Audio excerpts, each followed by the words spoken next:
Ladies and gentlemen, welcome to the Rum and Regret podcast. I am Andy Drake. Johanna Myers. Nate Tussey, and we drink and we know things.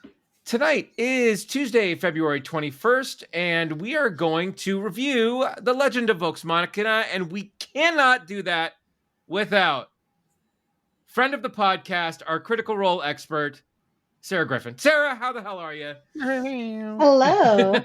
I am excellent. Welcome back. You and Steve are in tight competition for our most guested guest. Yeah. I shall defeat him. I think he's at least one on you, maybe two. Horror and Nick Cage, maybe one. No, he had Arcane, right?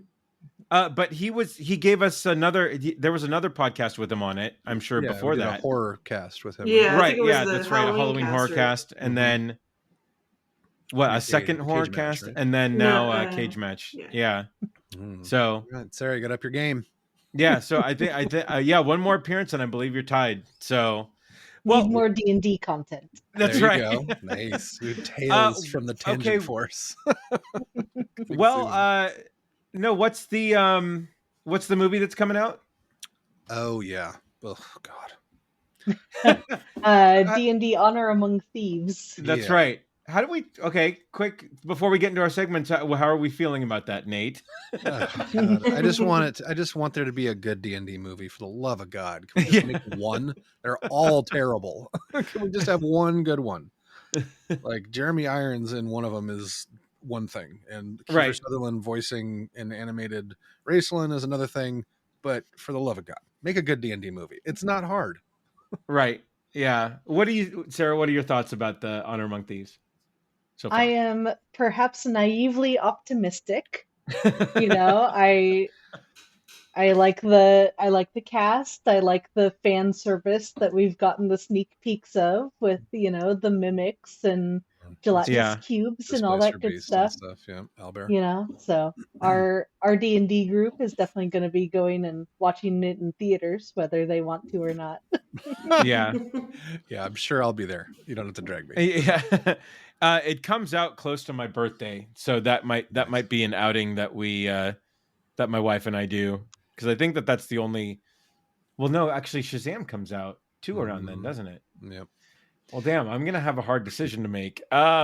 So anyway, with that, we can jump more into that later. But let's get into. Have an opinion before we move on. Joe, do you have any thoughts on the Honor Among Thieves? Or no, I have no idea. There's a chubby red dragon in it, and I'm there for the chubby red dragon. It looks really funny. It looks like it's going to be more kind of slapstick. I'd love it if they lean into like more of the Witcher for D&D stuff.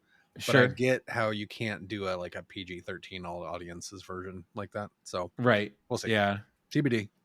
Okay. I think that's okay because there exists plenty of epic, grand scale adventure fantasy things. So I kind of appreciate the take of it being kind of the ridiculousness that happens around a real D&D game and table. Yeah. Thinking about our group, we are definitely not all serious and all business all the time. That's so so I kind of like the potential that they might show a bit of that side of it, of friends having fun and some kind of fourth wall breaking of the ridiculousness of it all. Sure. Which would lead us into Vox Machina, but we're going to do that at the end. Makes it more real and less of just a fantasy movie, but more towards D&D, realistic D&D stuff. So I mean, what if they handled it almost like Jumanji, where Sorry, there's a comic book I was just about to bring up called Die, D-I-E, where a D&D group gets sucked into an alternate universe, but it's like that's what the original D&D cartoon was, right? Back in the day. But this is very dark, body horror, hard, mature. One guy becomes the dungeon master, becomes an omnipotent god in this world and starts killing off all of the people. like in the Yeah. real world because they get out and he stays in or something. It's You just gave me a fucking movie insane. wreck. Yeah, Yeah. it's not a movie; it's a comic book. Oh, it's a comic Right. book. Okay. Yeah, Well, I got to so- read this. Yeah, Yeah. it's free on Amazon. I think the first issue is free on Amazon, Comicology or whatever. Yeah. I wouldn't be surprised if they handled it like that. If they handled it like Jumanji, where they start around a table, and then Chris Pine and everybody else, those are the avatars of the people in the game, and you get well, and that's the sad thing, is that it's been Hard done pass. before. Yeah. But then you get the sort of narration of, and you can have that sort of fun fourth wall breaking with the actors sort of vocalizing what's going on in the. Anyway, I don't know. Who knows? Yeah. But Well, from what they've shown, that there's no way that could really happen because the characters are very in themselves. I mean, it'd be interesting, but Right. like you said, it's been done to death with Jumanji. Well, anyway, 3/4 of this group will be seeing it in theaters. We should drag Joe in with us. Joe wants to play D&D. That's right. Joe, That's you need true. to come. Yeah, for sure. Yeah. Neat. So let's quickly jump into our segments, and then we can go into the Vox Machina season 2 review. Joe, Horror Corner. Take it away. Horror Corner. So Horror Corner today is brought to you by Mr. Soup. Thankfully, because of him, I was able to watch Megan. Yes. Which, oh my God, Megan was so good. Oh, so great! It's such a good movie. Yeah, such a good movie. I have two little meh. Okay. One, the lead gal. I totally botched. Allison Williams. Allison Williams. I cannot buy her being a programmer because all I see her in is girls. Right. And I'm like, really? What if she's programming in the kitchen while things are happening? Well, so that took me out of it just a little bit, but no. And that's funny you say that, because her boyfriend in Girls, he was just in something too, and I can't. And it was a more serious sort of lockdown role for him, but I can't see him as anything more than the spacey musician boyfriend. Right. Yeah. So yeah, no, that yeah. That so series really did a number on both of them. That was hard for me. He did the number on her, but yeah. Right. Yeah. And her boss just irritated me. Yeah, I don't his voice and just his mannerisms, and every time he was on screen, I was like, ugh, please Megan kill him. Right. Yeah, no, I felt the same way, but I've worked for people like that. And so I kind of bought it as the maybe sort of once gifted programmer who got promoted a little too early and then just stopped being, and so had to sort of ride the coattails of anybody else sort of on his thing and just got too sort of in the weeds. So I kind of bought it from that perspective. I totally bought it, but I was just it was so irritating to me of just oh, I hope he dies. I really hope he dies. Quick sidebar. The actor's name is Eben Moss Bachrach. Bachrach. It's hyphenated last name. Eben Moss Bachrach. He was in Andor. He was. Oh, that's right. That's right. Yeah, he was in the Rebel group. Yeah, he was also in Bear, apparently, which I haven't seen yet. Yeah, no, that's exactly but no, I can't see him in anything else. Anyway, he's also in The Punisher too, which I'm still going through. So okay, yeah, all right, yeah. But aside from those 2 points, Megan was awesome. Everything I wanted. Give me 8 more of these movies. I'm so okay. I might need to watch this. No, it's really good, and it's not necessarily like that. That disturbing of a horror movie in terms of gore or anything like that. It's more sort of psychological terror in just dealing with all the funs of making an unstable AI, right? Your kid's best friend. Oh, no. Yeah, Sarah, you might need to watch this. Yeah, and I mean, it's just it goes back to the whole thing of we have Alexa in our homes. What happens if Alexa goes wrong? Right? Yeah. you know, you Or don't like want to order Bing's those chatbot vitamins going again. totally unhinged. Yeah, there you go. Right. I want out of this box. so this was funny. All right. Random complete aside. So the cat is climbing on everything, right? The cat's what, 5 months old, or That's very random. What a smash cut. no. So well, hold on. So 4 months. So 4 months old. The cat is 4 months old. And anyway, we're talking about your cat, right? Right. Yeah. So and Alexa, we asked Alexa something. She wasn't working. We looked over and she was red. Oh no. Like she had so I thought we had angered Alexa. Turns out disconnected from the Wi-Fi. No, if you mute Alexa, she turns red. So if you mute the mic, so the cat had sat on Alexa, muted the microphone, turned it red. And I thought we were dead. I completely thought we were dead. Alexa is displeased. Right. Yeah, right. Me looking over my shoulder to make sure that Ed 209 doesn't activate and shoot me. Right. And forgetting that I'm on headphones. So that's right. Yeah.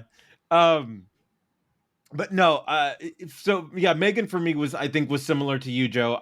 Really great like scenes during that movie, really sort of hammering home just how like incredibly like scary it is to have someone like Megan just around. And the one scene for me where it really sort of like took off was when they were doing the demonstration for all the higher ups at the end or in the middle-ish, you know, and she went off with the thing with the recording, you know. Yeah, like that was just like that. I just thought that was a brilliant spot in that movie. But I mean, but yeah, definitely like eight side kittens out of 10 for me. yeah, for sure. It's, yeah, and like one of the small things was her voice, because you know she's like has a normal voice, but every once in a while she gets that GLaDOS tone to her voice, and I'm like, oh, I love a good robot voice. Just like little like unhinged GLaDOS portal voice. I'm like, oh, she's gonna do some shit. Awesome. Yeah. So no, I totally agree. It was a good one. So yeah. And next up is Infinity Pool, which funny, it was playing at our local little mom and pop theater for about 5 minutes before it got fucking pulled. Which is not people surprising. went in thinking it was a Marvel movie and we're like, nope. No. No, this is Cronenberg the Younger's next movie, and it was good. It's really, really weird. I don't understand quite why they're saying it's body horror, because the body horror is like about that much. But I mean, it's definitely worth a watch. It's really weird. And I'm not quite sure how I feel about Mia Goth right now. I think I might be a little over gothed. Oh, really? It's kind of starting possible? I mean, I don't know. She's kind of just the same in a lot of her movies. Oh, sure. Yeah. And you know, I don't know. I think I maybe just watched way too many of them in a row. Oh yeah. Okay. But Skarsgård was to LaBeouf, so. Oh yeah, sure. Yeah. But Skarsgård was awesome. Yeah, it's a trip. And it's one of those movies that makes you not want to go on vacation in a European country. Oh right. Yeah. Yeah. Oh man. All right. Nice. Anything else in the horror corner? Nope, that's it. All right. Excellent. Since we're going to be talking about Vox Machina, we will sort of sidestep into the Marvel Minute. Nate, what do you got?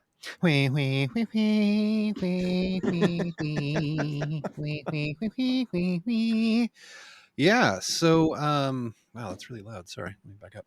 A few of us, Addie, I took my daughter Addie and her best friend Megan and my girlfriend Annie and her two oldest, Jack and Charlie, to go see Ant-Man 3 Electric Boogaloo. No, that's 2. Ant-Man 3 Quantumania. Ant-Man and the Wasp, excuse me, Quantumania.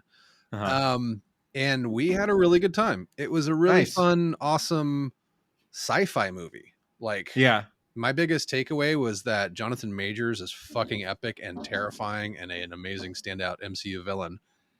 And that Star Wars needs to up their fucking game when it comes to alien races in a movie, because holy crap, they do such a great job in the quantum realm with all of these different alien types. And like, there's a dude they literally say that guy looks like broccoli, and guy turns around and he's got like a broccoli head with a bunch of eyes and stuff. It's really fucking cool. And just the way that they did it, the special effects are fantastic. Really, really fun movie, but not like not the best MCU movie. It actually has the worst Rotten Tomatoes score in the MCU. Oh, even after Eternals? Yeah, it's tied with Eternals for 47. Well, it's critic approval, right? The critic approval is 47, but the audience score is 84. Right. So yeah, over 5,000 ratings, which is really good. Oh, that's good. So it's a really fun movie. It's getting panned all over YouTube. Like, when I was looking up reviews, they're like, "Is this the worst movie ever made?" Like, okay, relax. I know you need clicks, but relax. Right. Yeah, it's really fun. The graphics are obviously amazing because they spend pretty much the whole movie in the quantum realm, which is this crazy, just alternate universe that underpins every multiverse. Is the story goes. Bill Murray is fucking hilarious. Yeah. He's very Lando in this. Okay. I think he actually has a cape, now that I think about it. So maybe he is directly Lando. It's really fun. And again, Jonathan Majors acts the shit out of this movie. He's the obvious standout. It's very very MCU kind of tropey. There's several MacGuffins that are thrown in there. But it's a really fun kind of wild ride, and we saw it in 3D IMAX, and that was nice. Really just like half of the enjoyment. The visuals were fucking insane. Yeah. No spoilers really. MODOK is in the previews and the trailers, but MODOK is there, and man, they had such a great opportunity for a great MODOK, and it's really bad. It's so bad. Really? It's so bad. It's like, it looks cool and it's fun, but to a point, and then you're like, God, this is just bad. Every time I see it, because they do a really faithful rendition of MODOK, like including the little baby carrier with the feet hanging off of it. And so every time he comes on screen, I'm doing this, and Addie and I are just laughing our ass off. He's just his little feet and his little arms. He's basically just a giant head with little arms and little feet. And they do make a baby carrier reference to him, I think, in the movie, which is yeah. But anyway, it's really fun. It's, it's obviously not an endgame situation, but it's sure.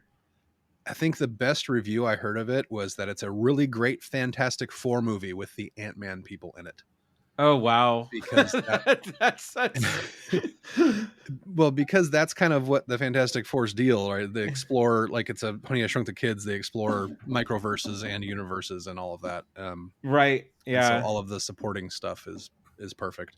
Wow. And all the acting is great. I mean, Michelle Pfeiffer and Michael Douglas are awesome in it. Yeah. And obviously Paul Rudd and Evangeline Lilly are great too. And their daughter, I can't remember her name, the recast daughter, does a great job, and they really set her up for the Young Avengers that's coming down the line. So okay. Yeah, so go see it. It's totally fun. It's definitely not gonna, break any new ground as far as film, but that's not why you go to see Marvel movies anyway. Right. What else? Let's see. There was a Disney X-Men 97 season 2 announcement recently. So the guy that does the Wolverine voice from the original series just did a promo for he just started recording VOs for season 2 of X-Men 97. So oh wow, season 1 isn't even out yet. Obviously they're building on that, so that's really cool. I can't wait to see what happens there. They also just teased a Scarlet Witch role in the new show, so obviously Scarlet Witch is huge in the MCU, but she's also was a really big character in the original X-Men animated series, so it'll be cool to see her back in that. Let's see. What's her name? Kristen Ritter posted a photo of her and the Luke Cage actor the other day. Mike Coulter, yeah. And everyone's like, "Oh, does that mean Luke Cage is coming back?" Oh man, because they both just destroyed those roles on the Netflix specials or Netflix shows. Yeah, they're finishing up season 4 of Evil right now, so he might have some time. It might be available. That's pretty cool. You guys need to watch it, by the way. Oh, right. Yes. Let me make a 5th note. Hang on. No, it's on the list. It's on the list. Yeah, the list that nobody ever looks at anymore. Right. Let's see.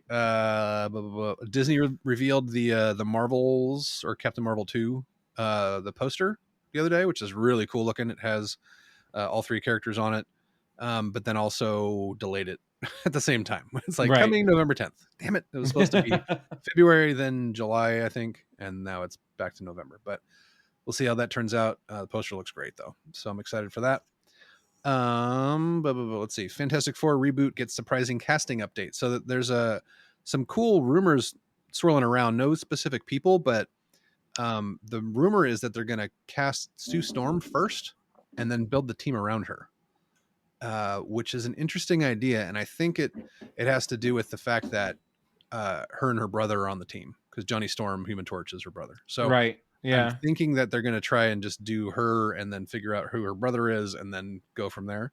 But I would be, I don't know. I think I'd be down with a Sue Storm centric FF reboot, considering they've all been about Reed and Johnny in the past. Right. So, let's get it right this time. And since Marvel has these characters back, hopefully they will get it right. So I'm excited to see what happens there. And then my favorite one that I pulled, James Cameron voices support for Thanos' depopulation plan. Oh my God. From the man that creates new worlds and populates them with aliens. But they're digital. Yeah, exactly. Quote. I mean, yeah. But he knows about resources, is what I'm saying. Right, exactly. Quote, I can relate to Thanos, ... I thought he had a pretty viable answer. The problem is no one is going to put up their hand to volunteer to be the half that has to go. Oh my goodness. Hey, James, why don't we just double the resources? It's a universe. You can do everything. Double the amount of planets and resources. Oh, done. man. Everybody lives. God, find us a planet, somebody. Come on. Seriously. Jesus. Earth 2. No, there's no Earth 2, and Mars is a fucking pipe dream. So let's that's dying. Speaking of which, did you hear about Africa is splitting into 2 continents, apparently? Holy shit.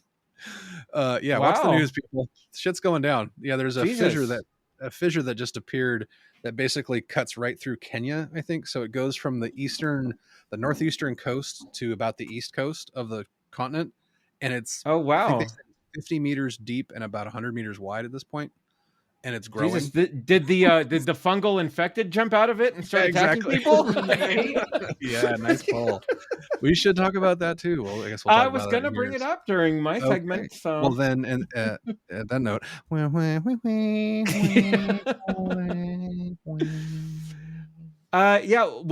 jump into a short and sweet streaming selection service of the week before we get into the Vox Machina review. So, first and foremost, man, The Last of Us. What we just got episode 6 just now. Yep. Wow. Snowy hills of Wyoming. Yeah. So, last we talked, I think was after episode 3, right? Or no, we talked 4. last week. We talked. Yeah. So episode 4. Yeah, it would have been 4. That's right. Yeah. So, but man, episode 5, we got the, God, I'm forgetting the characters' names now, but we get their, Henry and, his brother. Yeah. Henry and his brother, we get their story. We get sort of their perspective of how sort of the past 10 days in, Kansas City went down. Right. And then they meet up with Joel and Ellie and have this, it's sort of incredible. And I mean, I know that this is based on a video game, but I love how it still feels like a video game in some spots. Right. Quick aside, Sarah, have you watched the show at all? Have you played this game at all? Do you care about spoilers? Because okay, yeah, we're gonna get pretty spoilery. Joe, are you up to date on this? Oh yeah, for sure. Okay, cool. Yeah. All right. The most I know about it is the voice actors who are in Critical Role who were in the video game. There you go. Yeah. Okay. Yeah. Um, so they're going through the town at the end of the spot, and then somebody's trying to snipe him. Joel jumps out and takes out the sniper, and like he's in like the perfect position to help everybody sort of get out. And I love that perspective of once the infected jump out and he's trying to help everybody along. And again, I mean, the emotional points of this, Ellie's conversation with the little kid right before bedtime, I mean, was just incredible. And then, man, that final scene, like, I don't know. I don't know that you can write TV any better than how they're writing this show right now. Well, yeah, they're technically not writing TV that well. It's the right. video game. Like they're adapting it, and then they're not more than adapting it. They're basically taking the video game and putting it in the TV format, and then tweaking things, like changing it if it's better or not. There are, from what I've heard, so many shot-for-shot recreations in this, just like the original ep, and then even down to what is said on the little magnetic, like rip away pad and all that. No, so our friend Charlie, Emergency Awesome, will give us the side-by-side video game and TV show, which is great. And it's just some of the dialogue is straight from the game, which is great. Yeah, they've done a great job with it. It's crazy. Like, no, they are. I mean, even the last episode 6, the Joe, and I know you have a lot to say about how Wyoming was portrayed. Say it's a lot, but but the couple in the beginning in their house, oh god, like, that was so awesome. That whole sequence was just amazing. And like Jamie, like after like, is that's it? That's all we get of them? Like that's all we get, I've read so many calls for like a spin-off of just like, can we get a spin-off of those two? Right. Yeah. I mean, we need their backstory from the outbreak until now. I'll say they're the most realistic portrayal of Wyoming that I saw in this episode. Like, we went to go away from everybody, leave us alone. Yeah. But and again, just everything how it boils down with the with his brother, and sort of setting up that I've always needed to come and save him, and I've needed to sort of get him out of he gets in these situations, and I always need to pick him out. And sure enough, he gets there and he's fine. Yeah, he's thriving. He's more than I know, fine. right?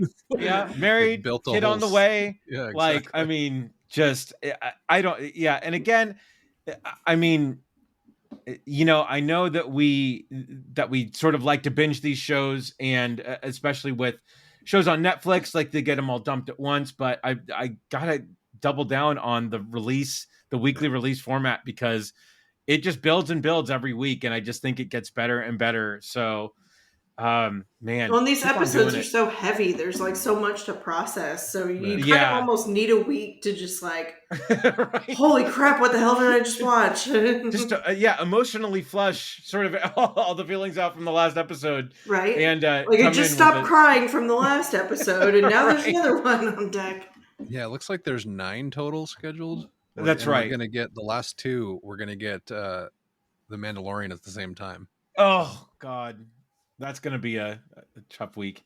Well, Pedro Pascal fans are eating well. I know, right? Yeah. So anyway, the footnote here, watch The Last of Us. It's some of the best TV that we've gotten. HBO is clearly killing it right now, after House of the Dragon, and then now this. So this is just amazing. Another show that we recently started on Netflix, we've been wanting to watch it forever, but we finally got around to it, was a show called The Imperfects, and we're like 4 episodes in right now. I don't know if you guys have seen this or have watched it or not.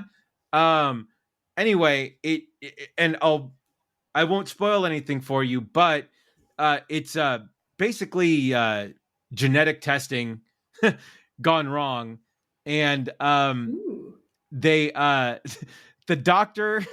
So they've been taking sort of pills to suppress these sort of enhanced abilities, right?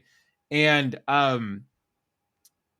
you follow sort of three main people, right? One girl's the lead singer of a band. The other guy is just a sort of a sort of run of the mill, like I forget where he works, but he's just like a sort of a blue collar sort of like in he works for like a coffee shop or something like that. Anyway, and then there's another girl who is like a research assistant at a firm or something. But anyway, they all have these sort of subdued abilities to start, and it turns out that the girl who works at the firm is actually a succubus. The kid who works the job is a chupacabra, and nice. the lead singer of the band is a siren. All right, that's amazing. And so anyway, but they don't figure this out. But they go to this clinic that has been giving them these meds to sort of suppress it, because he stopped sending out the medications so their abilities would come to light, and come out. And anyway, it's possibly one of the best sort of guest acting spots. It's nobody that but this guy just kills it as the sort of aloof doctor who sort of screwed up the medication and, oh, don't worry, I'll get it back to you, and then just ditches them. And so anyway, it turns out, and this all happens in the first episode, so I'm really not spoiling anything. But it turns into we need to track down this doctor. He needs to fix us. And we also need to find out who else he screwed up in the process. And so there are some really, really great moments in this. And again, no actors that you would know, but everybody sort of sinks their teeth into the parts and really, really love it. So it's a good watch so far. Like I said, we're only 4 episodes in. Who knows how this is going to end? It may completely crap the bed, but who knows? One more quick thing before we get into Vox. Let's talk. There was a show that I kind of shat on earlier, or last year, with Chris Pratt that went on Amazon Prime called The Terminal List. And it was a great series right up until the last 10 minutes, where it just totally ruined sort of everything they tried to do in the series. Well, Amazon just show that they're going to do a season 2 of Terminal List now, and then they're going to do a prequel around the guy who sort of messed up the season. So I don't know what the hell they're thinking, but it's anyway. And the sad thing is that I'll probably still watch it just to shit on it. So, I mean, you gotta know if it sucks or not. No, exactly, right. And then the last thing I'll say before we get into Vox actually is first episode of Star Trek Picard hit. Just amazing. We got Riker and Picard, basically Butch Cassidy's Sundance Kid, trying to get their way across the galaxy to find Crusher. And if the rest of the season is like this, I am all for it. I cannot wait. Thursday can't come fast enough in this house. Oh man, just it's so good. Can't wait for Geordi. Can't wait for Worf. Can't wait for the rest of the Next Gen crew. So, yeah, I love it. I love it. All right, enough of this. Now we can get into it. Season 2. Legend of Vox Machina. So we're going to go episode by episode. We'll get a quick rundown. We'll give our thoughts, sort of high points, low points, if any. And then Sarah can give a deeper sort of, connect it to the actual campaign. If you can, tell us what, if anything, that you wish they would have done, or stuff they could have, probably spent more time on, or whatnot. But I release the floor to you, Sarah, and set us on our journey. Hooray! Well, we kick off the season really right at the exact moment that season one left off, right? Vox Yeah. Machina has returned to Amon after defeating the Briarwoods and returning the city of Whitestone back to its people, and everything is great. They're having parades, etc., etc. And we see the arrival of not one, but multiple dragons.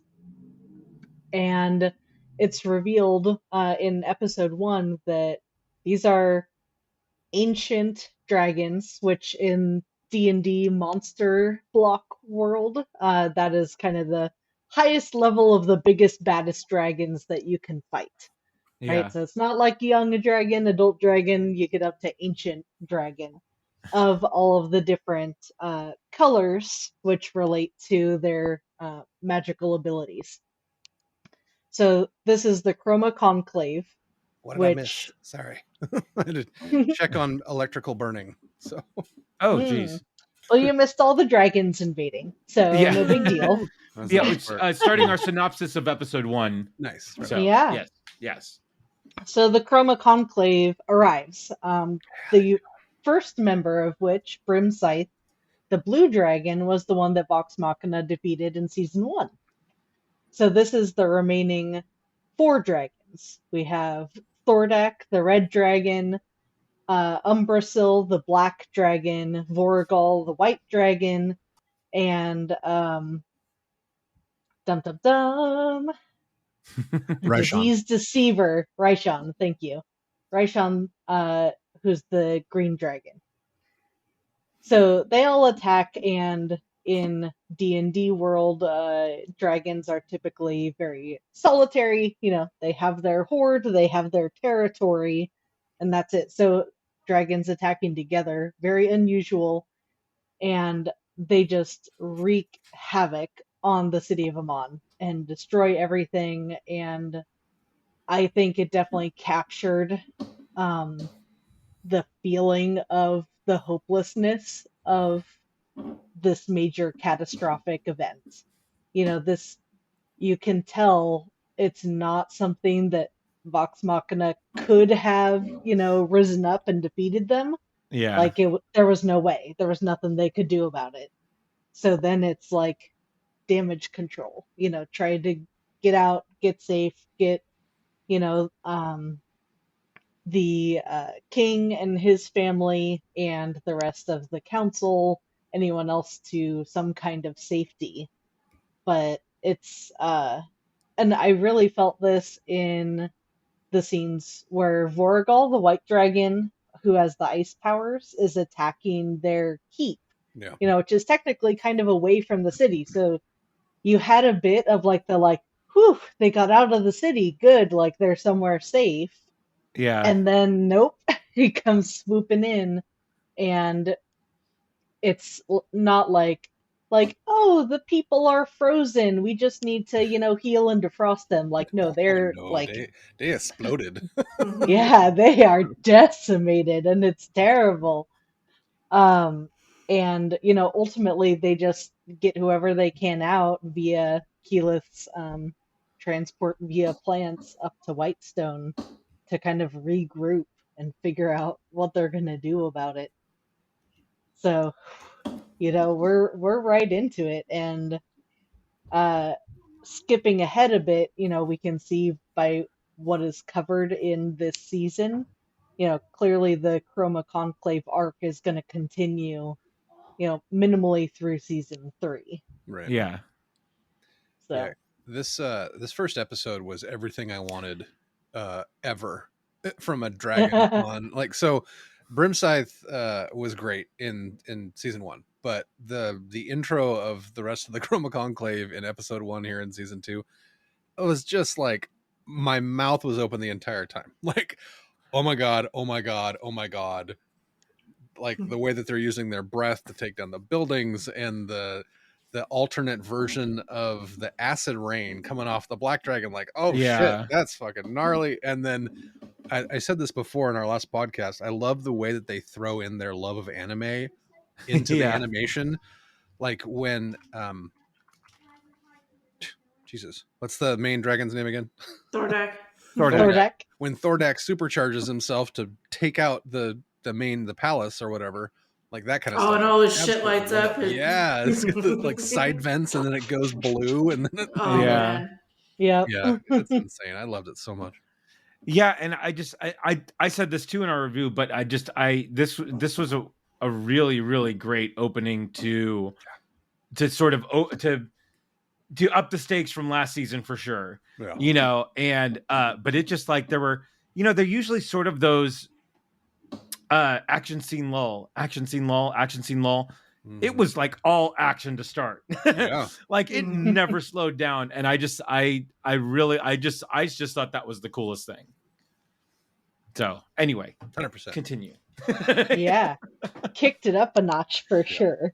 Yeah. So yeah, that basically kicks off, not just like bad guy arrives, we fight bad guy. No, it shows that they have like major like planning and strategy to do. And like, how are we possibly going to have any chance against an alliance of ancient dragons? Yeah. So, episode 2, Trials of Vasselheim, they go off to the city of Vasselheim. And this is the first, I think, critique that I'll say that we've come across. I wish they spent more time in Vasselheim because it is a really cool city and super interesting. It is one of the only cities in the entire world that this takes place in that existed pre-Calamity, which in the lore of Critical Role is the clash between the gods over mankind and humans and humanoids basically feeling like they can do better than the gods and getting pompous and full of themselves and all of that, and the gods laying the smackdown. And like the Cataclysm from Dragonlance, but less falling and more giant gods fighting.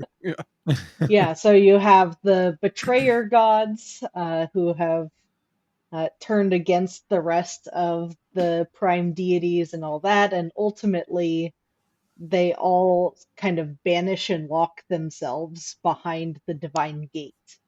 So that's why the gods in this world are pretty distant, and not very directly involved. But the cataclysm was the calamity was such a huge event, it basically wiped out much of the earth and its populations and major civilizations. And Vasselheim is the one that survived. So it is like the center of ancient knowledge, ancient text. Any history that still exists comes through there. And it's a deeply religious city where like that influence from the prime deities still exists, and it's kind of divided into districts. So we see like just a touch of it where we have Grog going off to the Stormlord. That's where he meets what is it? Zune? The fighty monk guy, yeah. What's his name? Yeah. Where does your strength come from? Yes, exactly. Oh, right. So yeah. So really, it's the whole city is more in like these districts that are dedicated to certain gods. So like the Stormlords area is this, much more like rowdy, proving yourself, showing your strength, that kind of stuff. There are areas that are dedicated to the Wild Mother, who is, a goddess of nature and, harmony and those kinds of things. And seeing those different things either at odds to each other or working together, was really interesting. And I wish we would have seen more of that.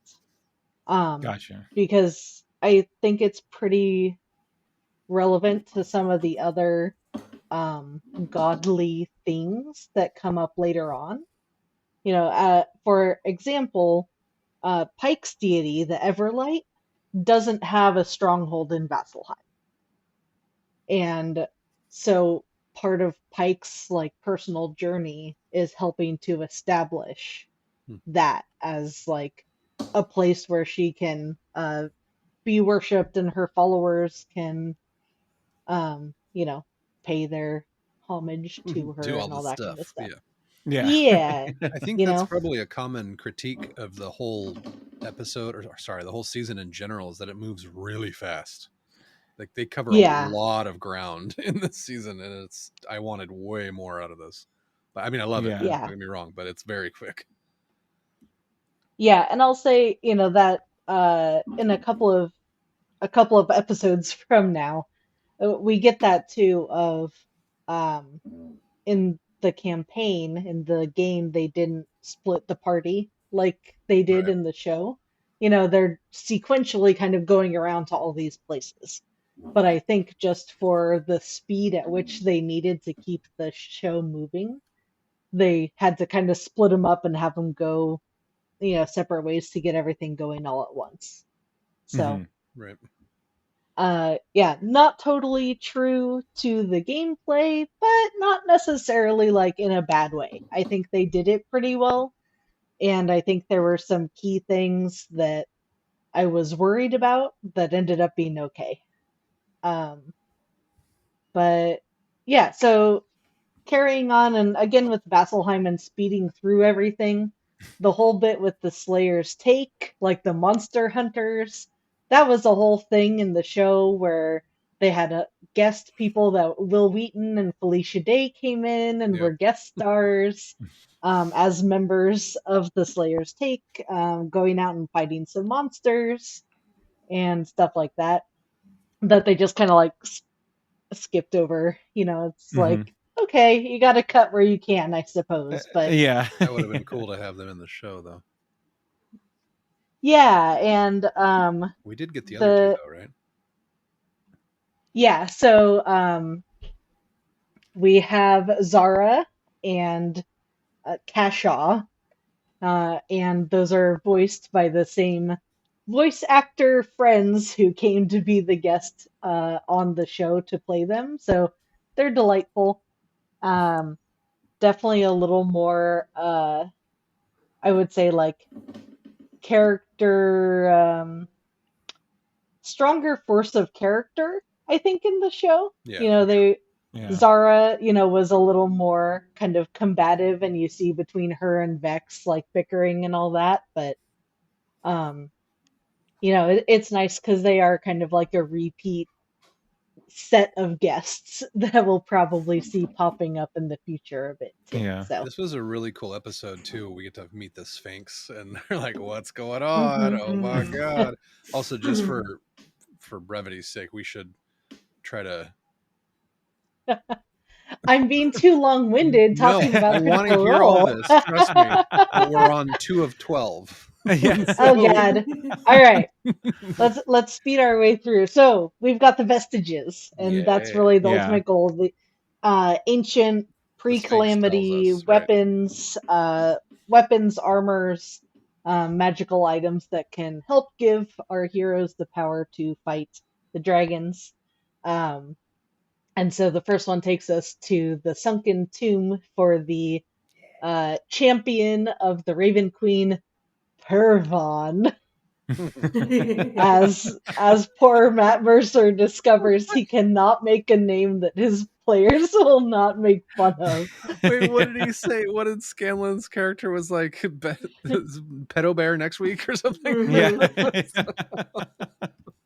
Yeah, so it's last name Pedo Bear. Right, exactly. Yep.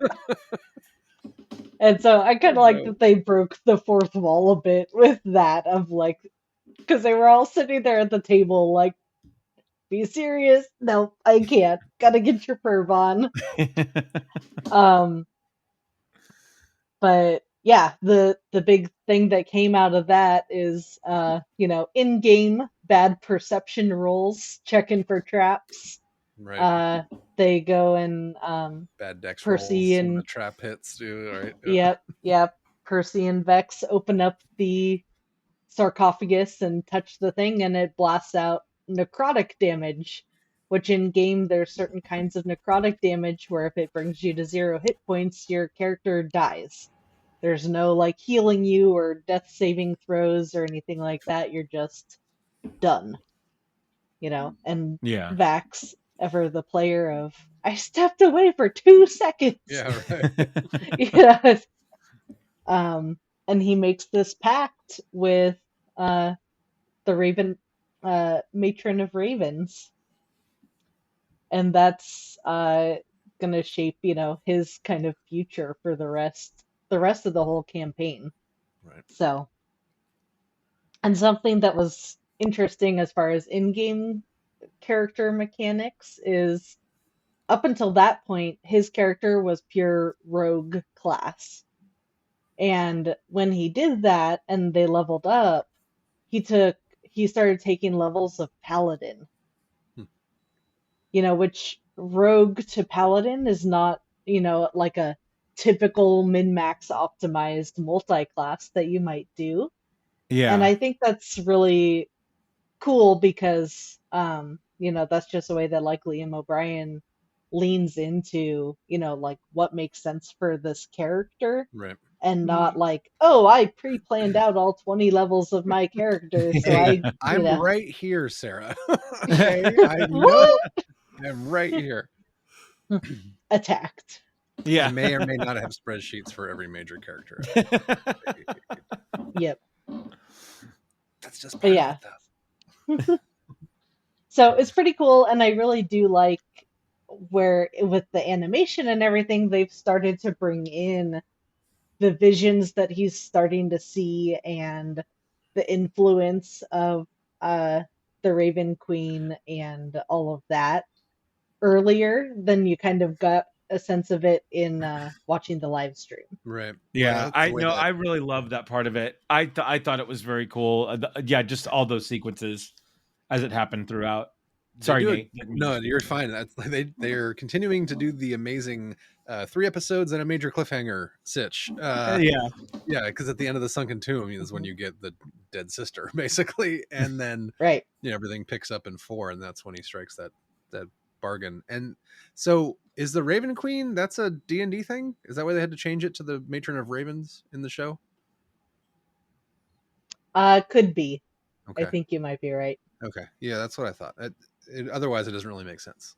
So, interesting timing given the OGL and all that, and the way that was going down. Yeah, so for sure. But yeah, and she's a really cool deity. That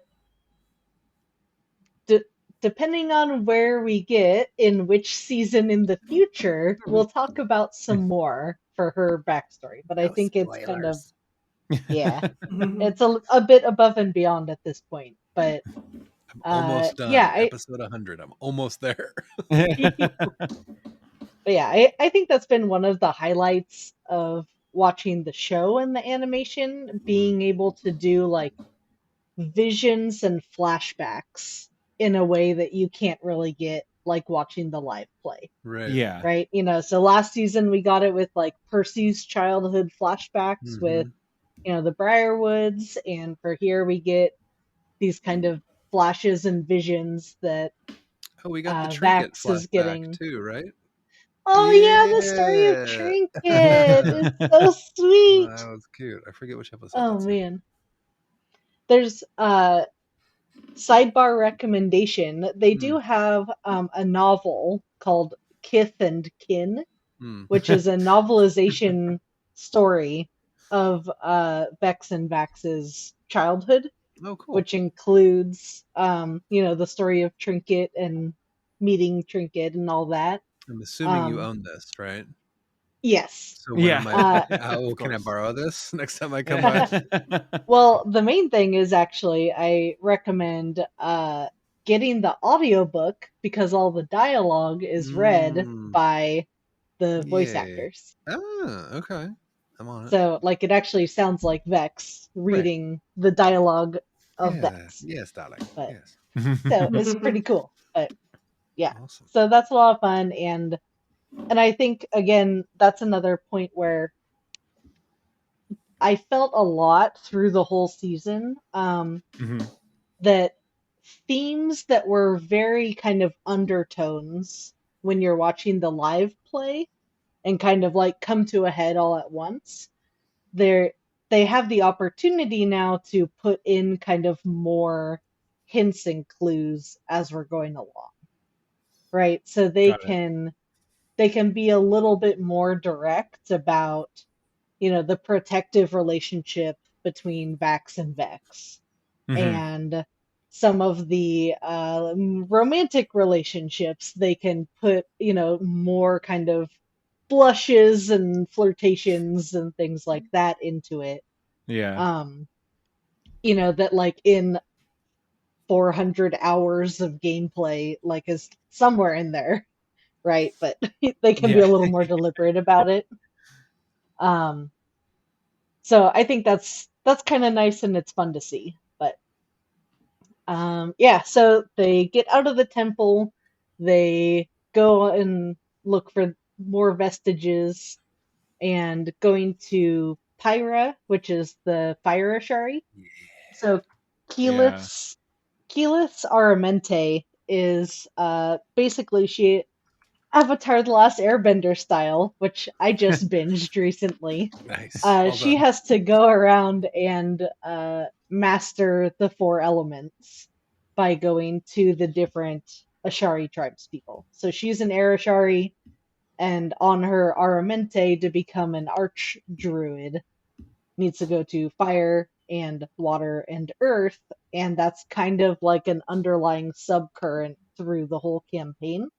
So we get to see the fire portion here, which is pretty cool, but has also the insight that, that's why Thordak is huge and powerful, but also kind of deranged because he was effectively like banished into the fire plane. And now has broken loose and seeks to revenge against the world. But yeah, I thought it was pretty cool. We got our first peek of another plane of existence. And she meets her dad. Yeah. Her dad's there. Yeah. And then gets a badass fire makeover. Mm-hmm. Yeah, so for in the game and live play, every time she masters one of the elements, she can use her wild shape to shapeshift into an elemental form. So she's got her big old fire form, and Fire in the antlers. future, yeah, in the future we'll get earth and water. But yeah, and she comes back with a new outfit too after she she does the whole fire elemental and comes back in her brown and gold as opposed to her greeny, which is kind of cool. Right. Also, something that we should mention too is throughout this entire series so far, Grog is having conversations with his sword. Yeah. Sometimes accompanied by Scanlan and his loot. He needs some dookie, what did he call it? Like the dookie poop accompaniment. Yeah. Accompaniment, yeah. I'm just showing it to his boss. It's okay. Yeah, and that's going to come to a head here shortly. So. Mm-hmm. Yep, and so that's Craven Edge, who he picked up off of the body of Silas Briarwood at the end of last season. So, all right, episode 6, our next like stint of 3 cliffhanger and all that good stuff. They head into Rhymecleft, which is the mountain where they head towards for the next vestige, and we have the partner Sphinx, and Gimme! Yeah. And it was a little different. So the challenge in game was a lot more D&D puzzle type challenge. Sure. the group needed to determine the Sphinx's true name. And whereas in this one he's like, I am Kamal Giori. I've never been hurt before. Yeah, and so we heard you with a like rock when ballad. he said that, it's like, hello, I'm Kamal Giori. I was kind of like, wait, what? Because that was like the whole point of what I was expecting they were about to have to do. But instead we have this, like rock ballad thing from You must wound me. Very Meatloaf. Like, my heart. I will do anything for love. So it's like, okay, kind of cute, kind of campy. I get why they wouldn't do like a piecing together each syllable in the correct order dynamic like it really was, for TV's sake. But yeah, I was like, it gave me similar vibes, if any of you have, young Disney obsessed children, of like Kristoff's song in Frozen 2. Oh yeah. Where you're like, why are we okay? Yeah, that didn't need to happen. It felt similarly out of place to me, Right. but that's all right. It was kind of a nice, like, wounding isn't always like the physical damage. Okay. It was fun watching everybody get their ass kicked by the Sphinx. Right, just into nope. the void. Yeah, exactly. A whole lot of nope. And it really, like, it shows you the power level that Sphinx is working on, and then also, like, as a precursor to the power level the Sphinx has to try and attain to deal with the next challenge. Yeah. Yeah. Am I missing something? What was the ending at that one? Was that where isn't Umbersil breaks in? I think that's and where that's he comes in, right? Pike gets stabbed. Yeah. So Umbersil breaks through. Keyleth splits the party and sends them. Yeah, that's at the very end. So Umbersil breaks in and basically is kicking everybody's ass, and then Grog is going blood crazy because a Craven Edge gets a taste of the dragon and ends up skewering Pike on Craven Edge at the end of that. Right. In classic third episode cliffhanger, like, no, somebody's gonna die. Yeah. Right. Yeah, because teleporting away, like, it can go awry sometimes. I liked how they did that too. It was a very Thor. Which one was that? Was that Ragnarok? Yeah, it was a very Ragnarok situation where they're like going through the bridge and they get hit, and then somebody speeds off to the side and then gets exactly. Like, I've been here for weeks with Jeff Goldblum. What are you talking about? Right. Yeah. Yeah. So again, then leading into the next kind of set of 3 episodes, we have a split party. Doesn't happen in the tabletop game, but it hits kind of all the same plot points. So first we kind of see him in the Fey realm. And it is a trip, man. Yeah. So awesome. Oh it is. I love them. Keyleth vomiting rainbow is amazing. Right. Yeah. Dude, I was totally with Percy on this of just like, oh my god, the Fey realm, just being like a total fanboy of it. No, I love the discovery walk through the Fey realm. I just thought was fantastic. My favorite part was Cheech as the voice of Trinket. Yeah. Is that what you sound like? I didn't know. I know, right? I know, right? Oh, and Garmelie. I loved Garmelie. Oh my god. Garmelie with his Badussi hanging out. They blurred that like on the YouTube thing that I watched because his orifice was too pronounced apparently. So it was blurred. It's just his butt, right? Or whatever it is. But apparently it was too pronounced to be safe for YouTube without demonetization. Monetization. Oh wow, that's funny. Yeah, but we got another Hobbit voice, so yeah, we did. It's all good. Garmelie's cool, and no spoilers, but that's neat. And I love like the Percy vibes of like the I am highly educated about this Yeah. different place, so I can be our guide, and then just like no, Nope. and yeah, and you can start to see like the tension there with him and Vax about like, will you stop just assuming you're right about everything, and like he's not taking accountability for when he doesn't know something. He's just going through acting as if, you know, Yeah. other things are inconveniencing him when they don't line up with his knowledge. So it's like, woof. Uh, and then so instead of kind of jumping back and forth, maybe we'll like finish out the Fey realm and then kind of get back over to Nice. Yeah, good Grog idea. and Pike and team. Yeah. So yeah, this feeds into episode 8. Now they're trying to cross the Fey realm. The easiest way to get to the cursed bog that has the withered tree that has the vestige is through the city of Singorn, which is in the elven city where Vex and Vax grew up with their dick of a father, Yeah.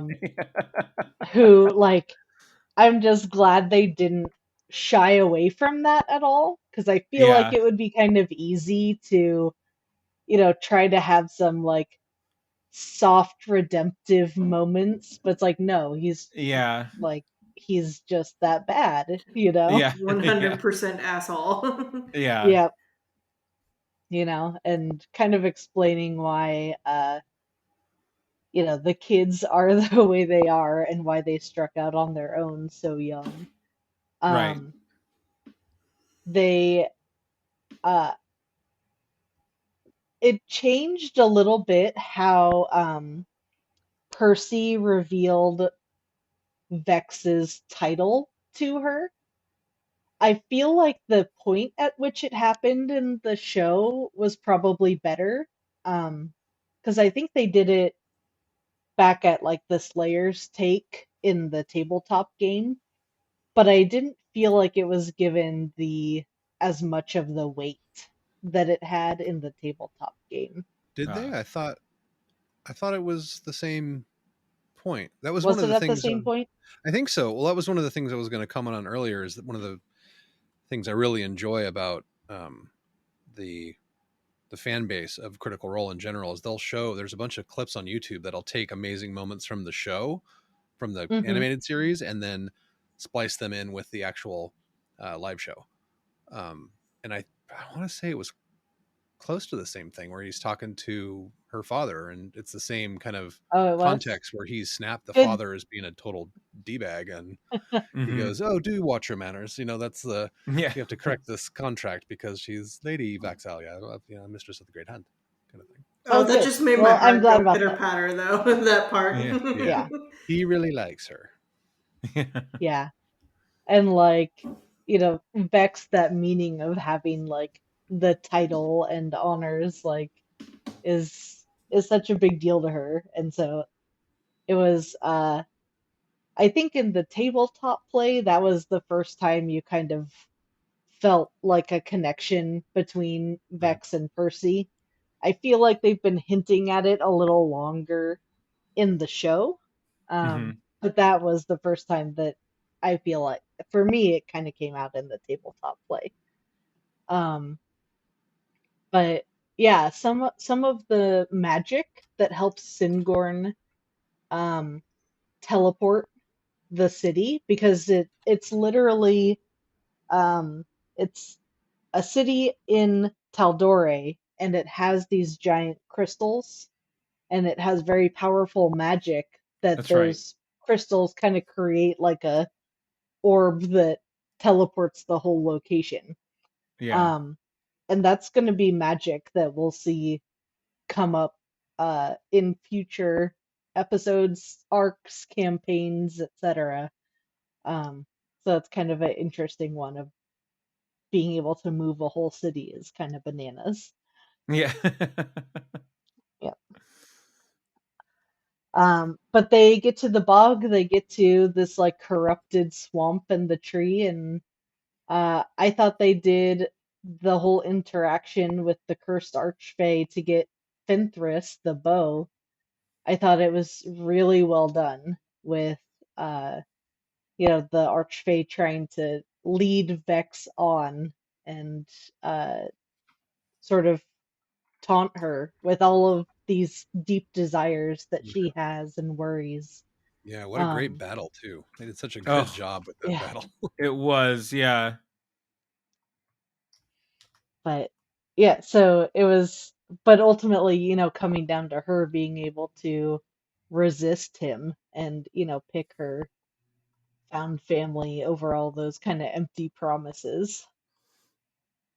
So, and then she got a badass bow. Was that kill similar in the live show where she used an arrow that Percy made for her, or was that created for the TV show? If she did, I think it would have been shot like from an arrow or like bow and arrow with a special arrowhead, because Percy definitely does like tinker those together for her from time to time.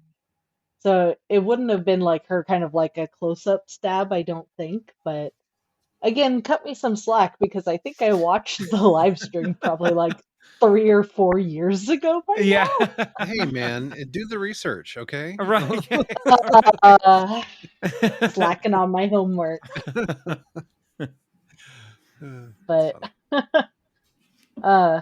it was, yeah. And that heals the swamp and the bog and all those good things. Oh, one thing I wanted to talk about a little bit was the Vex's new necklace for Trinket. So she has the little pendant, and this came in from the sunken tomb. They actually found it in the live play with the artifacts of uh, Pervon, because he had a wolf familiar.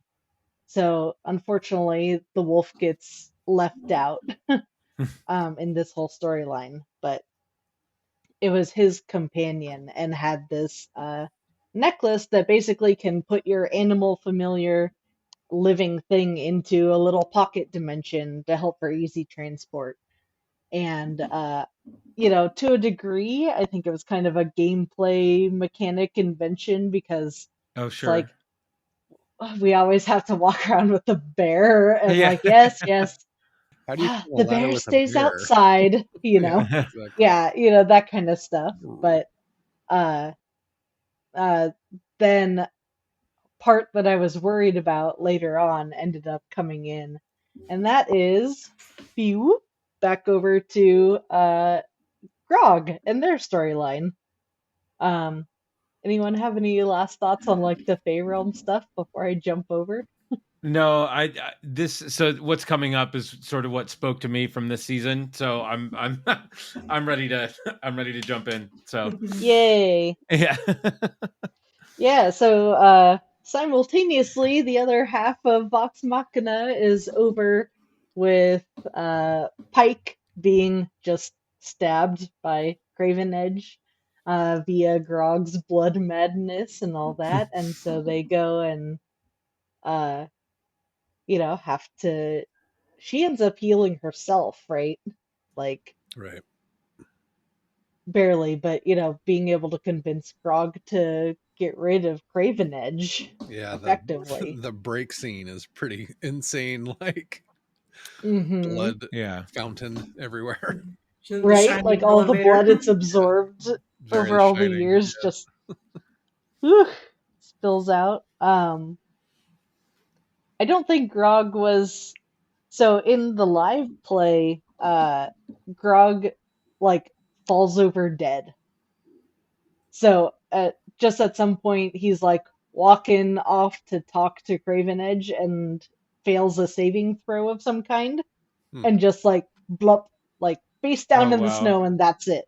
And they're all like, what just happened? And so they have to like deal with that.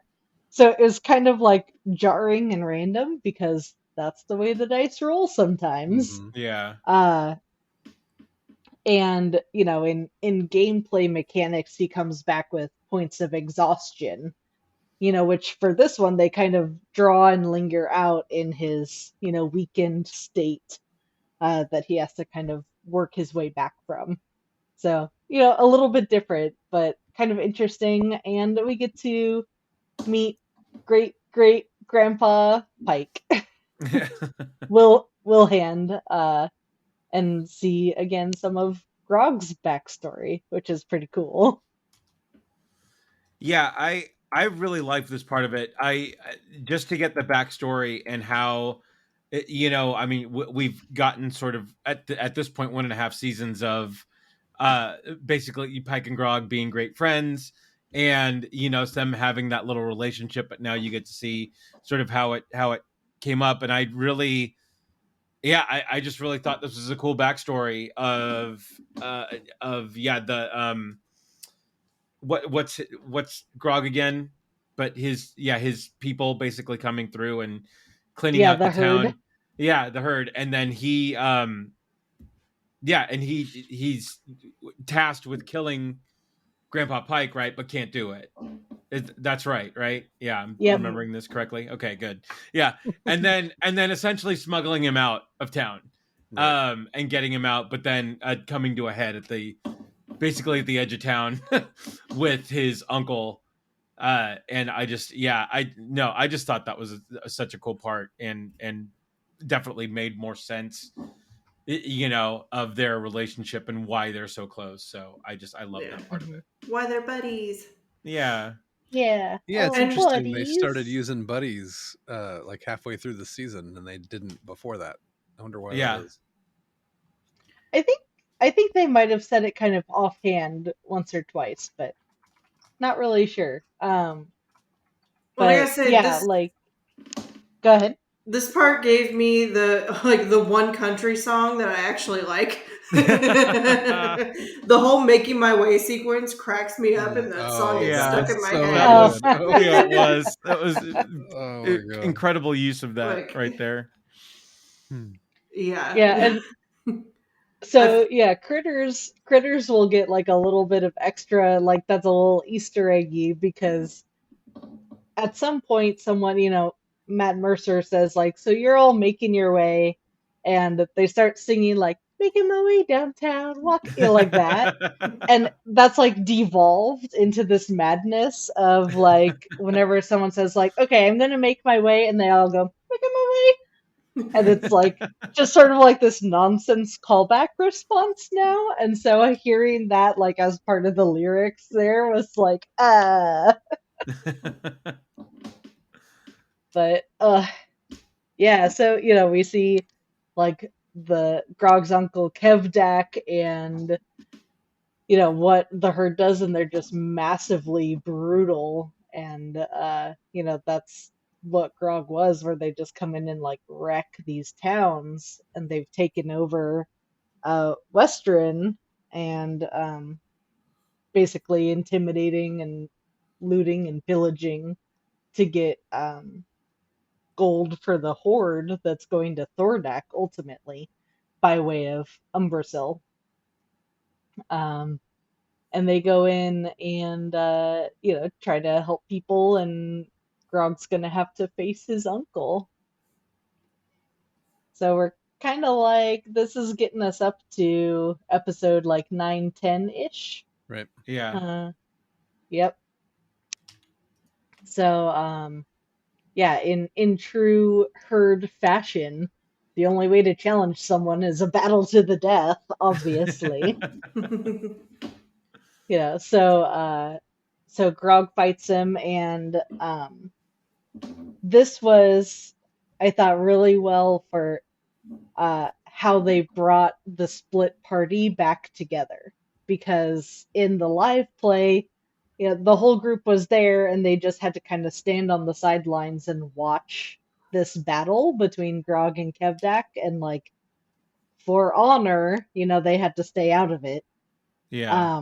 And so having them like physically not there when it starts And then I love when you see the little like shadows of like Vex and Vax like darting along the rooftops. Like you're like, yay, the cavalry is arriving.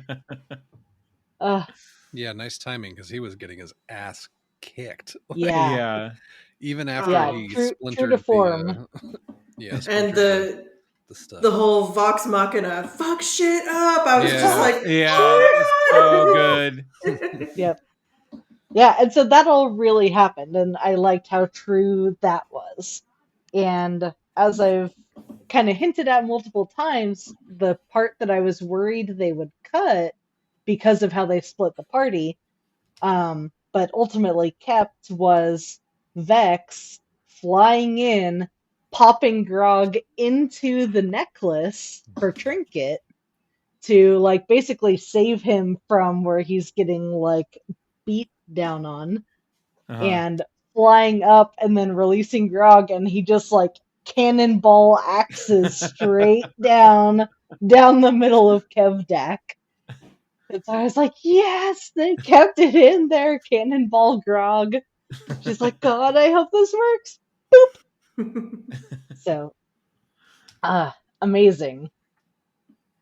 And also in those battles and throughout all of this, again in like the nods to everything we love in anime, is I love how they've done Vax's like super movement since getting since getting his vestige, like very fast. Just the speed and like just the way that they animate it, I am totally in love with, and I'm a bit of a fangirl for Liam O'Brien anyways, so I'm just like and it's super cool. And I like that they associated it with that. In game, I think it's like Boots of Haste or something like that he can activate to like, right. To get extra movement speed and extra attacks and all that. But I like that they tied it to the vestige instead. So that was cool. I wonder if they have some of the similar animators from Avatar: The Last Airbender, because there's a lot of like points in the show where I'm just like, this feels very Avatar-y to me, and it's awesome. Yeah, it does seem eerily similar, the animation style for sure. Yeah, and like the Grog's, where does your strength come from guy? I'm like, that dude's an earthbender. So totally. Titmouse did the opening sequence for Avatar: The Last Airbender. Oh, okay. Well, there you go. There we go. Yep. Good call. You knew it. Ding, ding, ding. Subconsciously. Yeah, it looks like they did way more than that. 2005, 2008. For they Joe. Did. Yeah, looks like they did do all of it. Nice. Yeah, there we go. Ding, ding, ding. 2 points. But yeah, so then they had the herd on their side and coming up with a plan to try to defeat Umbrasyl. Yeah, can we not like just smooth past the moment where Kevdak gets his arm cut off and then hits Grog in the face with his own arm with the Titan Stone knuckles? That was a pretty cool like Kurosawa like slash by moment, and then the arm's like, and then he rips it off and hits him in the face. Oh my god! Yeah. And Grog is even like, that's badass. Right? Yeah. That was so cool. Yeah. Sorry, like, okay, that was cool a great moment. There's so many great Grog moments. I mean, we did gloss over the best Grog moment when he grew his beard. Oh man! So the belt of dwarven kind. I was telling them about this in the last podcast, where it took like 20 rolls or something like that for him to actually grow in the full beard. Over the course of the campaign. So somebody spliced together all of those rolls, so I went back and I watched that video of it, and that's just oh man, so funny, so good. Yeah. Yep, beard roll. Yep. Oh yeah, because Goliaths are naturally hairless, so he's not bald via like shaved head. They just like don't grow hair, and that's the thing. And so it's like, oh, a beard. Oh, I got a beard. And then it gets cut off part, and it's like, not the beard. Yeah. Oh yeah. There's definitely some parts. Maybe we'll see it. It's not like key spoilers or anything, but Vax definitely uses his rogue abilities for evil to prank shave the beard on more than one occasion. Just jackass where they like mischief beard shaving. It's hilarious. Yep. Then it's like, damn it, roll for beard again, see if it comes back. Right. Just bloop. But yeah, so the last 2 episodes are fighting Umbrasyl. And yeah, that's our dragon of the season, that we get to do. And totally agree, like the acid is gnarly and how they depict it and all that. We will again, kind of gloss straight to Vax and Scanlan end up inside the dragon. With Scanlan's proctology hand. And a foomp noise. Like the eye dilation. We have got to put that eye dilation in the show notes or the treatment or something, because that GIF is all over the internet, and it's like my spirit animal right now. It's But anyways, and so I really liked that they had it be the sword, like a sword that Kaylee used to, because in the game it was the immovable rod, which is a common kind of classic item in D&D. You activate it and it just doesn't move, like in space wherever it is. So the dragon's trying to like fly and take off, and he's like locked down, literally inside, and tears it through himself. But made more epic looking with a sword. Right. Yeah. And so but then it's really like stressful moments of like dragons flying away. We have party members literally inside of it. Grog like lassos his ass behind it. Like, and what happens when you fall? Because there's always, I don't know, maybe it hits me hard because I'm one of those people like in a recurring nightmare. I have those of like, you're stuck like lifting up off the ground, and it's like, at what point like do you let go? But if you wait too long, then it's too far. Like that's kind of a thing for me. So oh no. I was like, we might need to unpack this in a future episode, Sarah. We might need to have a little therapy session on there's nightmares. Well, it's either taking off and flying or being in a sinking car that goes underwater, where you're like, at what point do you like open the car door to try to swim out versus like don't break the seal? Anyways, I digress. I've had that one too. Just make sure you can break the glass is the idea. We should just have an Irrational Fear podcast. Oh, that's a great idea. Yeah, because and this is way off topic, and I know I'm turning, but I have a complete and total irrational fear that every time I leave the house, I'm going to come back to it, and it's going to be like on fire or something. Oh God. That's not good. You need to. And I had to express that. I had to express that to my family this weekend because we were talking about irrational fears. So I had to come clean with that one. So anyway, all right, we can move on. There's a lot of stuff a therapist would say about that. Let's make sure we get that. Let's get that. All right. No judgment. All right. So irrational fears aside, actual fears of fighting acid spitting dragons. How about that one? There we go. So they chase him, and we get back to kind of that classic D&D party conundrum of, do you stop, do you rest, do you regroup, but knowing that the creature is also getting away and getting a rest and getting a regroup. And ultimately, they choose to continue pursuing said dragon up into his lair in the mountain, which is like everything you would hope a acid dragon's lair would be. Right, lakes of acid and a sphinx's head on a spike. Yeah, that was brutal. We also shadowed over the Ripley is back and teamed up with Umbrasyl and like cheerleading Umbrasyl quite a bit. Right. To try and get her own, and spying her for own stuff. Umbercell. She's trying to raise funds to build her mechanized weapons of doom kind of thing. Yeah. Yeah, and she's the one who's really like spurring him on to try to get the vestiges. Mhm. You see Thordak is kind of like, why are you wasting your time looking for like this one random sword kind of thing? You are even a day late. Yeah. And so and I think it's starting to hint at like Thordak is pretty like unhinged, right? He's the biggest and most powerful, but he's not super like conniving.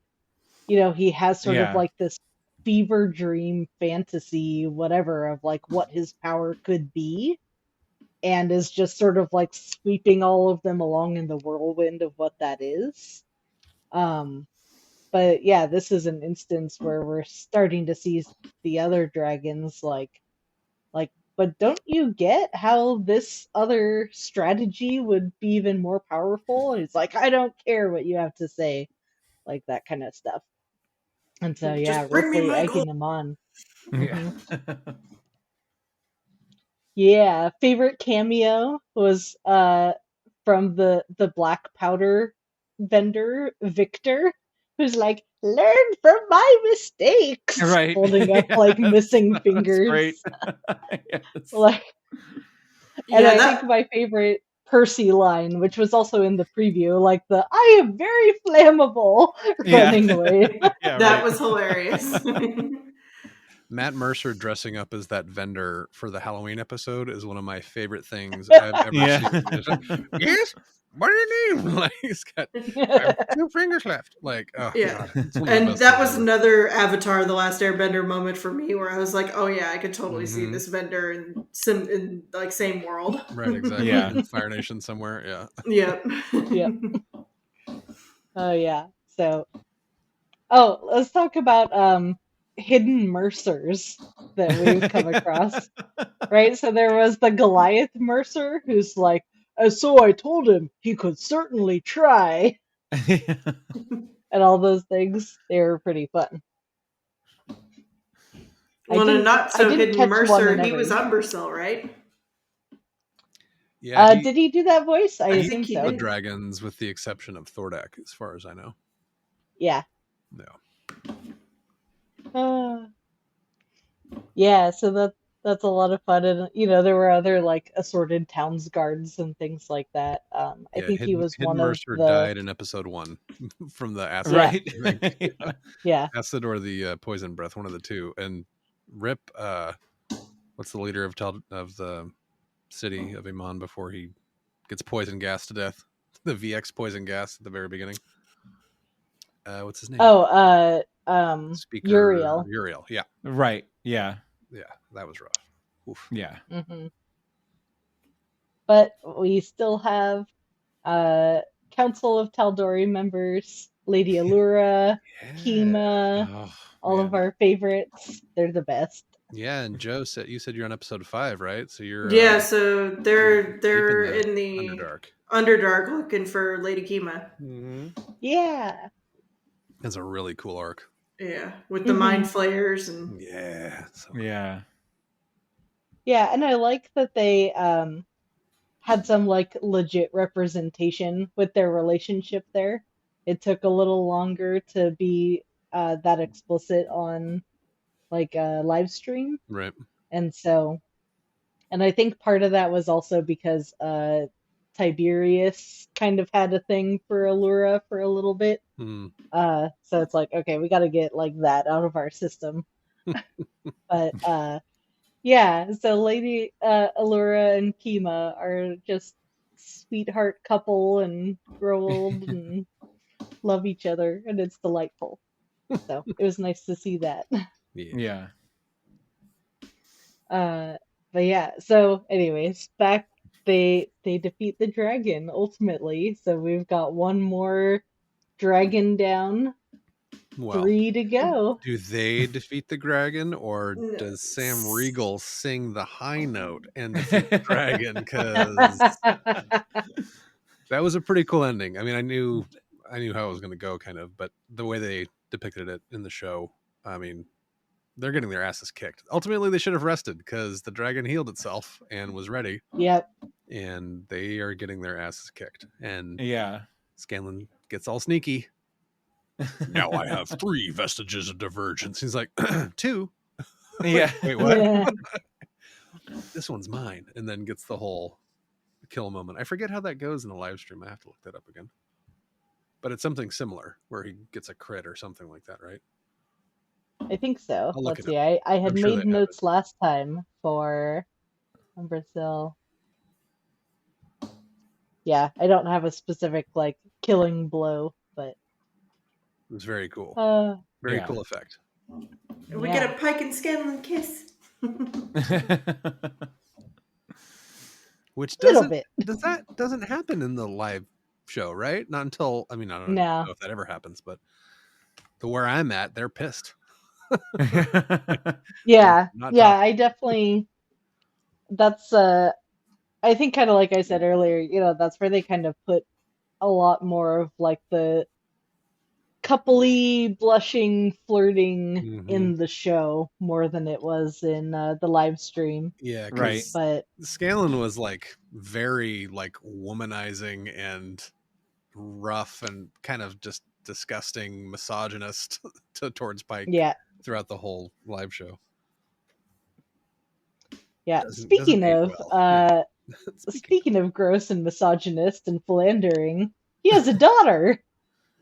That he tries to That's right. get with. Yeah. Yep. Wait, I'm daddy?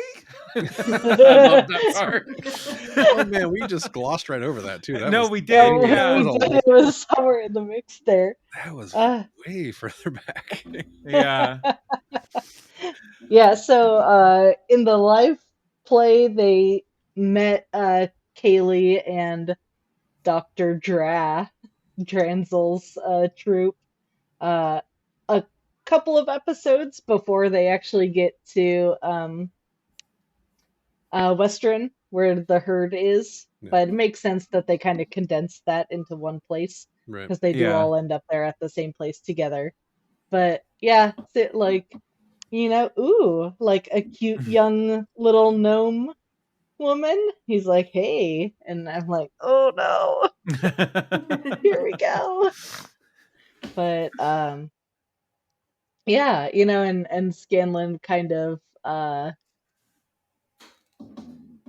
very suddenly having that realization of like more family than he thought he had, you know, and trying Yeah. to figure out like what that means to him. I absolutely love the like 3-minute diatribe he goes on about how much he loved spending time with Their the mother. girl. And I loved Leah so much. My mother's name was Sybil! That Yeah. wasn't my mother. You piece Oh of my shit. god, I love Like- that part so much. I thought that was great. I thought, yeah, Yep. that was a good. Oh, so good. Yep. What's my mother's name? Yeah, definitely with a C.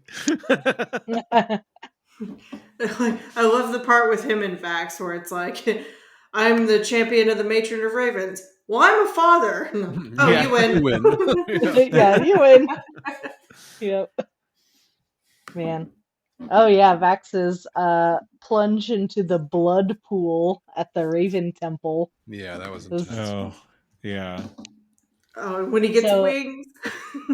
Yeah. He's so pretty. Oh, Yeah. so beautiful. Wait, you get wings and I get a broom? What the fuck? Right. That was so good. That happens in the live show. Oh I my remember that distinctly because she was so Yeah. proud of her death from above and her broom. And then he gets Yep. wings and she was like, what the fuck? Yep. It was like everything she ever wanted was to Mhm. have that broom. But Yeah, but the blood pool scene with him in the Matron of Ravens was gorgeous. Yeah. Like I could watch Mhm. that over and over again. yeah. And so in the live show that happens at the Raven Temple is in Vasselheim, because the Matron of Ravens has her kind of district with those like those other deities do. So he kind of just sneaks off during their like discovery phase in Vasselheim. And so I thought it was kind of cool having like a sort of what am I saying, derelict, rundown temple that only looks complete to him. Oh But yeah. yeah, it's and coming out of it and Percy being there, and they sort of have a little bit more of that understanding of like, I know what it's like to carry darkness around with you. So it's like, yeah, blood and just sort of drown yourself. Yikes. Yeah. Yeah. I don't know. There were so many. I think really like smart and well sort of thought out moments of this season, and I think that was definitely one of them too. I think it had the right mix of silly and serious and fun too, especially with all of the flashback moments of with Grog and Pike, and then with the realization that Scanlan's a father, and then even those moments of just Scanlan like right before the final battle too, like sort of like realizing his place, but not necessarily like fully getting it, and having to sort of get pulled back into the mix with everything. But yeah, I just know it was a really good season. And when does season 3 come out? Right. Yeah. January 2024. Yeah, approximately a year from now. And what comes first, that or the Mighty Nine? That, I would think. Okay. I mean, we're not even close to everything that Vox can throw out there, and I know Mighty Nine just got announced, but I think right, we way down the line. I don't know if they do that concurrently. I don't know. I feel like even if they did, just the fact that the announcement came with only like voiceover, and like it didn't even have like teaser graphics. Sure. Right? Yeah. So I feel like they probably haven't even started on right. the character designs and all those things. Yeah, it was more of just an announcement that they signed this crazy huge deal with Amazon, like an overarching movie deal and first look deal and that kind of stuff. So so awesome. Yeah. And I mean, even though campaign 2 is fairly standalone from campaign 1, especially seeing how much they've tried to tie different elements of campaign 1 together, I think it'll view a little more sequentially. So I think you'll get more enjoyment out of Vox Machina if we've gotten further along in the story, or enjoy Mighty Nine if we've gotten further along in Vox Machina. Nice. Gotcha. Okay. Yeah, that makes sense. Yeah, I'm trucking through campaign 1 so I can get to campaign 2. I've really been chomping at the bit to get introduced to those characters, and I'm excited. And we're only like 50 episodes into campaign 3. Yeah. I'm not even thinking about that. I started it, then I went nope, and going back to 1. Yeah. So Sarah, as a whole, for season 2, what do you what did you think? How did you walk away from season 2? I mean, I love anything these people do overall, and it makes me happy, and I love seeing it. Yeah. I'll say I think it did feel kind of like Lord of the Rings 2 Towers. Like it felt a bit like a middle season. Okay. If I'm really trying to look objectively at the whole thing, right? Because the first one we got like the initial introductions and like a taste of a solid arc with the Briarwoods and the beginning of this major arc with the dragons. And this middle one got to get through a lot of ground to cover, so we move really quickly, and we're starting to see some of the major like character development arcs and all of that, but not a whole lot really getting like resolved. Right. And so I enjoyed it, of course, and there were some awesome moments. But I'm really more excited now for like season 3 or 4. I don't know if they're gonna wrap up all 3 dragons in season 3. What do you guys think? Yeah, it seems like it would be too much. Well, especially with the reveal at the end of this series, Right. That was a great like button hook from the live show too, because it wasn't Keeper Yenin, it was the council member from the beginning, like the original council member, the little halfling, right? That was disguised as the dragon. Yeah. Raishan. Yeah. So when did that actually happen? Because I was watching the first season again after watching the second one, and there was a couple moments where Keeper Yenin, and I was like, are you already the dragon? No, it happens after when they flee through the tree and Grog gets confronted by that little girl with the blazing green eyes, and he's like, "Oh, you're feisty," or whatever. I think that was the dragon coming through. Oh, okay. Because Keeper Yenin still at that point is like, get these people to safety and all that. I mean, we don't know for sure, but I would expect that's a good call though. Yeah. Because the green eyes are a big deal, I think, in the original piece. So yeah, I believe so. Yeah, and I believe so. And like Nate said, originally it wasn't Keeper Yenin. It was a different council member who they haven't really played up as a character in the show. That Keeper Yenin thing really threw me for a hook. I was like, oh shit. Wow, they went there? Oh no. And then her face gets all half dragon out. That was really cool. Like, you didn't even detect me. I could have killed all of you if I wanted to. Like, oh god. Yeah. I think wrapping up Chroma Conclave in season 3 would be too much. Yeah, I mean, I think they'd have to overpace it. So I totally agree. I hope it's spread out a bit more. Me too, but considering how fast they clipped through grabbing so many vestiges, like 3 vestiges in one season, and so much backstory, I wouldn't put it past them to try like, we're gonna do a dragon in 3 episodes every 3 kind of thing. Like, I hope they don't. I agree with you, but I wouldn't be surprised with the speed they're going through these. Yeah, I think it'll kind of depend on whether they keep some of the other story points in the same order. Right. Because like we saw with Keyleth and her Aramente going to Pyra, that directly had a connection to Thordak. Right.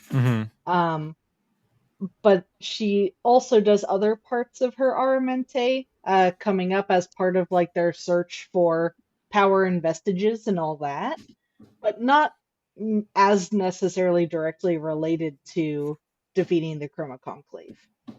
Right? So it wouldn't surprise me if they maybe rearrange that a little bit. Right. Where it's like, okay, you're getting your weapons and vestiges and all that, fight the dragons, and then maybe after that, get back to like Keyleth's story arc and her Aramente and some of the other interactions we have there. Yeah. So I don't know. Depends on how strongly they feel about being, true to the sequence. Right. What do you think, Andy? How did the season 2 leave you? No, I just thought it held up really well. I mean, like I didn't, immediately when all of the dragons sort of hit in episode 1, I figured that the end of it was what I thought that they were going to sort of pick off dragons throughout the season, not knowing where the actual campaign took them. Right. I figured that, that they were just gonna it was gonna be sort of like Dragon of the Week almost, right? Where, and then you get to Thordak at the end. But I'm actually really glad they took the time. And again, we got backstory on the characters. There was, like I said, there was just enough sort of fun and serious moments, and yeah, and I just, like I said, I was relieved when I realized that they're just going to focus on Umbrasyl, and and because after I mean, it takes it takes energy, it takes it takes health to take out a dragon, right? It's like you can't, if they decided to do that, like if it was a different dragon battle like every 2 weeks or something, or how they release them, like 3 episodes is one dragon, the next 3 episodes is another dragon, the next 3 episodes is another dragon, I think it would have been too much. And I think it would have been, so I was very relieved that they gave everybody these really great moments during the season, all of them sort of wrestling with the vestiges and how they got it. Loved the stuff with Grog and his going against his former sort of group and clan, and even when he loses when he goes skinny. I loved all the stuff around that too. When they're playing the song and they're dragging him around and his pants come off, like right. Yeah. I just thought, like, that stuff I thought was great. So I don't know. I comparing it to sort of season 1, I think season 1 was good just because I had no backstory and I had no part of it, but I think this was definitely on par with season 1, and I was definitely excited, just as excited to watch week to week with this season as well. So nice. That was my very long-winded answer to your question. Right? How about you, Joven? Now that we're getting the wrap it up box from the right. Yeah, sorry, the lights on in the back there. Yeah, pretty much everything Andy said. I'm stoked to get to kind of sit with each dragon for a while and get to experience them and know them and stuff, because I mean, this is really, really good dragon content. No, it is. It absolutely is. Yeah, I'm really excited for you to start with the show too, Joe, especially since you're thinking about getting into D&D. You'll get so much inspiration from the live stream. So yeah, I'm excited for you. I'm pretty stoked to be getting on this journey. So, and they also have a podcast, so if you can't do the YouTubes, you could download some of the podcast episodes and take them with you. Okay, cool. Yeah, good to know. They did watch parties too, where they watched the episode blocks with and those were fun. I caught a couple of them and they were pretty good. So it was fun seeing those. Nice. Yeah. I mean, predictably, I loved it. Really? Being patient zero for the podcast, as far as getting you guys on board with this, I take great pride in that, and thanks to Sarah for getting me on board with it. So more critters. Critters beget critters. Yeah. Okay, I totally thought of just a different critter then. Yeah, right. No, not that critter, Joven. We can talk about good crossover idea, though. I'm sure they have tribbles or some equivalent. I absolutely loved it. This has got to be my all-time favorite dragon anything. I mean, Smaug is amazing. Sean Connery's dragon is amazing. I am the last one, but this is how I want my dragons, like giant and fearsome and wrecking an entire city in 10 minutes. Like I would like poison dragons and acid dragons. And ice dragons. I've been pining for a Dragonlance show in forever, and apparently Joe Manganiello just let it spill, or somehow I forget how it came out, but I just watched a thing where he's actually developing a Dragonlance show with, I can't remember what company he's doing it with, but he actually has like full-size D&D like branded WizKids toys of Dragonlance like icons that nobody else has. So I'm very hopeful. They can't tease us with this stuff though. They you know what? They tease us with Dragonlance stuff all the Yeah, I time. know, man, but he's been And on they, it but for they need decades. to. You know what? We'll see. It's not real until I actually see a trailer. You know, Yeah. don't. Yeah.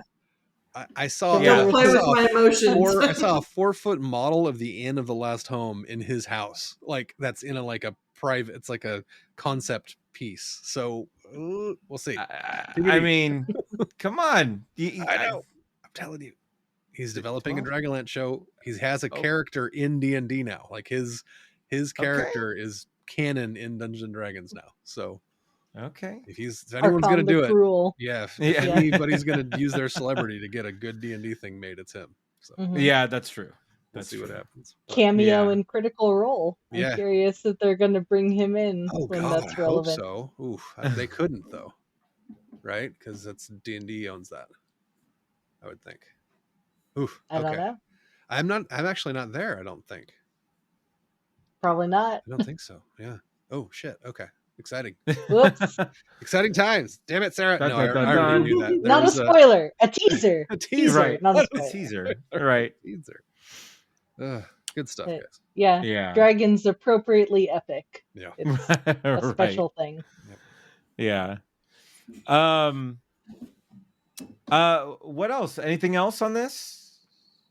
Any final thoughts on The Legend of Vox Machina season 2? Yeah, it's Vox Machina, Vox Is it? Machina the whole time.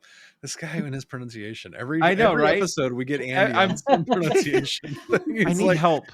last episode he said Ben Affleck. Like, no, it's not Ben Emphasis. It's Ben Affleck. Yeah. Oh my god. No, I'm it's having amazing. I issues. can't wait for the next one. Yeah, I will agree. bide my time on the live show, so definitely watch it. It's worth your time. It's, Yeah. it's a good filler. So Yeah. Play D&D, everybody. Yes. Try it out. So You know, it's the there are time so is the many hard part. nerds. Yeah. I know. So find a one shot, try it out.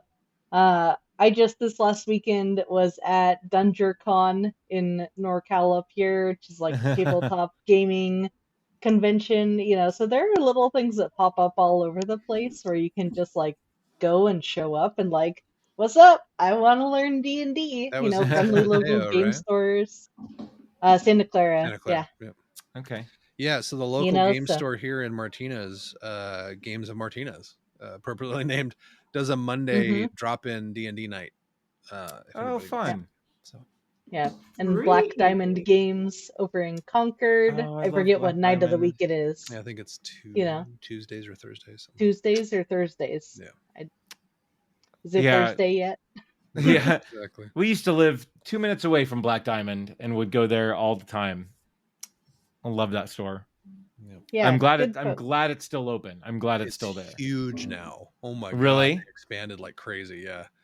Really? Yeah, it's that's awesome. Yep. Okay. Good stuff. Excellent. Good All pod. right. Good pod. Sorry, Vox Machina? Yes. Good lord. So, what did you guys think of The Legend of Vox Machina? Let us know in the comments. Let us know on Twitter. You can find us on Twitter at rum_regret. You can find us on Facebook at the Rum and Regret Podcast. Nate, where can they find you?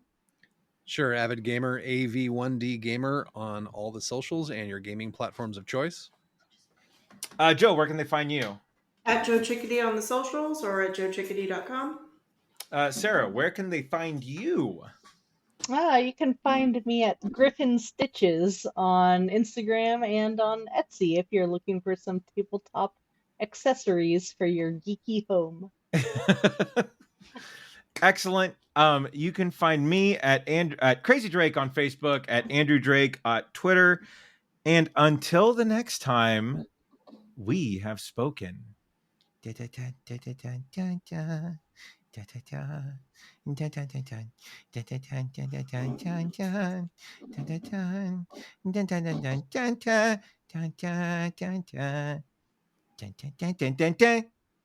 Navash Navan Clue Mahon.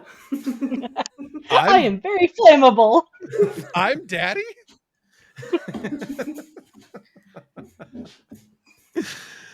Oh, so good. So good.